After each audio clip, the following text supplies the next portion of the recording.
ಆಗಿರುವನು ಅಂತವರು ತಕ್ಕ ಕಾಲದಲ್ಲಿ ಫಲ. ದುಷ್ಟರು ಹಾಗಲ್ಲ, ಗಾಳಿ ಬಡಿಕೊಂಡು ಹೋಗುವ ಹೊಟ್ಟಿನಂತಿದ್ದಾರೆ. ಆದುದರಿಂದ ದುಷ್ಟರು ನ್ಯಾಯ ವಿಚಾರಣೆಯಲ್ಲೂ ಪಾಪಾತ್ಮರು ನೀತಿವಂತರ ಸಭೆಯಲ್ಲೂ ನಿಲ್ಲುವುದಿಲ್ಲ.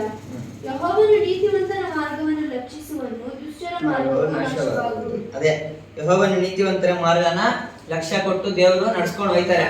ಯಾಕಂದ್ರೆ ನಾವು ಅವ್ರಿಗೆ ಭಯ ಬಿದ್ದು ಅವ್ರಿಗೆ ಅಡಗಿರುವಾಗ ಏನ್ ಮಾಡ್ತಾರೆ, ಅವ್ರು ನಮ್ಮ ವಿಷಯವಾಗಿ ಚಿಂತಿಸುವಂತ ದೇವರು.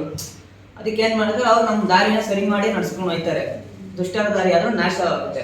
ಅದಕ್ಕೆ ದೇವರಿಗೆ ನಾವು ಯಾವಾಗಲೂ ಅಡಗಿ ಅದೇ ಪ್ರೇಯರು ವಾಕ್ಯ ನಮ್ಗೆ ಕೊಟ್ಟಿರೋ ಎರಡೇ ಇದು.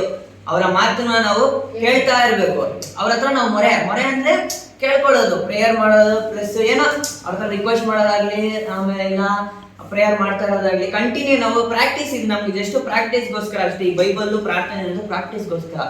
ಕೊನೆಯ ದಿನಗಳಲ್ಲಿ ದೇವ್ರ ಹತ್ರ ನೀವು ಪ್ರಾಕ್ಟೀಸ್ ಮಾಡ್ಕೊಂಡ್ರೆ ಒಂದು ರನ್ನಿಂಗ್ ರೇಸ್ ಆಗಲಿ, ಒಂದು ಸ್ಪರ್ಧೆಯಲ್ಲಿ ನೀವು ಕಲ್ತ್ಕೊಂಡು ಇದು ಮಾಡ್ತಾ ಇದ್ದೀರಾ, ಪಾರ್ಟಿಸಿಪೇಟ್ ಮಾಡ್ತಾ ಇದ್ದೀರಾ ಅಂದ್ರೆ ನೀವು ಆ ಸ್ಪರ್ಧೆಗೆ ಮುಂಚೆ ನೀವು ಪ್ರಾಕ್ಟೀಸ್ ಮಾಡಿರ್ಬೇಕು. ಇಲ್ಲ ನಿಮ್ಗೆ ಪ್ರಾಕ್ಟೀಸೇ ಇಲ್ಲ ಅಂದ್ರೆ ನೀವು ಹೋಗಿ ಸಡನ್ ಆಗಿ ಓಡು ಅಂದ್ರೆ ನಿಮ್ ಕೈಲಿ ಓಡಕ್ಕಾಗಲ್ಲ, ಸಡನ್ ಆಗಿ ಆಟ ಆಡೋ ಅಂದ್ರೆ ನಿಮ್ ಕೈಲಿ ಆಗಲ್ಲ. ಅದಕ್ಕೆ ಪ್ರಾಕ್ಟೀಸ್ ಮಾಡ್ಕೊಂಡು ಡೈಲಿ ದೇವ್ರ ಹತ್ರ ನಾವು ಮೊರೆ, ನಮ್ಮ ಪ್ರಾರ್ಥನೆ ಕಂಟಿನ್ಯೂ ಇರ್ಬೇಕು. ಯಾಕಂದ್ರೆ ನಮ್ಮ ಪ್ರಾರ್ಥನೆಯಿಂದನೇ ದೇವ್ರ ಹತ್ರ ನಾವು ಮಾತಾಡಕ್ಕಾಗೋದು. ಅವ್ರ ಮಾತುಗಳನ್ನ ಕೇಳೋದಂದ್ರೆ ಬೈಬಲ್ ಓದಬೇಕು. ಅದಕ್ಕೆ ದೇವರ ನಾಮಕ್ಕೆ ಸ್ತೋತ್ರವಾಗಲಿ. ಹಲ್ಲೆಲೂಯಾ.